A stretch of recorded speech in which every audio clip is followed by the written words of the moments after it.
The Conquest of Canaan, Joshua 9 through 24. Israel's victories over Jericho and Ai frightened all the rest of the kings of the land of Canaan.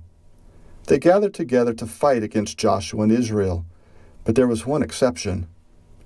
A group of Gibeonites arrived at the Israelites' camp, clad in worn-out clothes and carrying stale bread. They said, "We are from a far-off country and want to make a covenant of peace with you. We will be your servants." Instead of asking God about them, Joshua and the other leaders went ahead and agreed to let the Gibeonites live. Then they found out that they had been tricked. The people of Gibeon owned the very land they camped on and would have been the next city to be destroyed. Angry over the enemy's lies and tricks, but bound by his agreement before God, Joshua made the Gibeonites wood choppers and water carriers. 5 kings of Canaan heard about the covenant between Gibeon and Israel. Angry, they attacked Gibeon. Joshua and the Israelites marched all night to make a surprise attack against the 5 kings and their armies. God rained large hailstones upon the enemy, killing more soldiers with the hail than the Israelites killed with swords. God also helped Israel win by having the sun and moon stand still until Israel had time to win the battle in daylight. God did this simply in answer to a prayer by Joshua.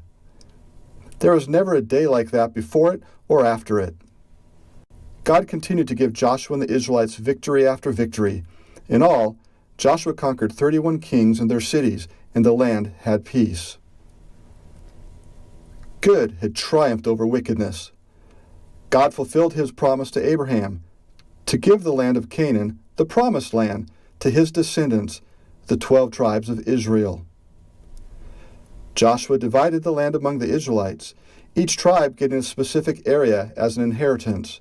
He also named 6 cities of refuge, where a person who had innocently killed someone could flee.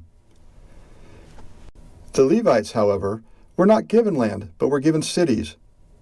Because they were ministers to God, they could eat certain parts of the offerings given to God. Also, the other tribes were to give them a tenth of their harvest every 3 years. Before Joshua died, he warned the people to continue obeying God, or God would remove them just as he had removed the evil people who used to live in Canaan. Joshua died at the age of 110, and they buried him. They also buried Joseph's body in Shechem, in the land Jacob had bought those many years before.